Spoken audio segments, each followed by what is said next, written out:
این کار رو بکنم 10-15 سال پیش ساخته بودیمش. یه ذره گیتار بلندتر فکر کنم تتلیتی ها بشناسنش.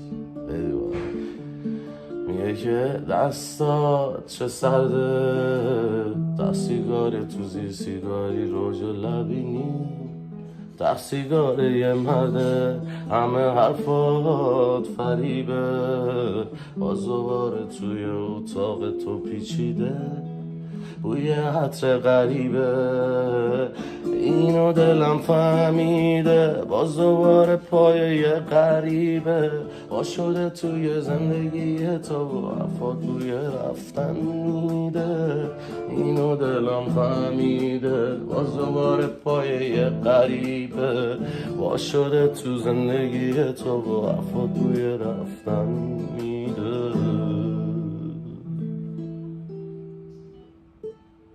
خیلی بخور خیلی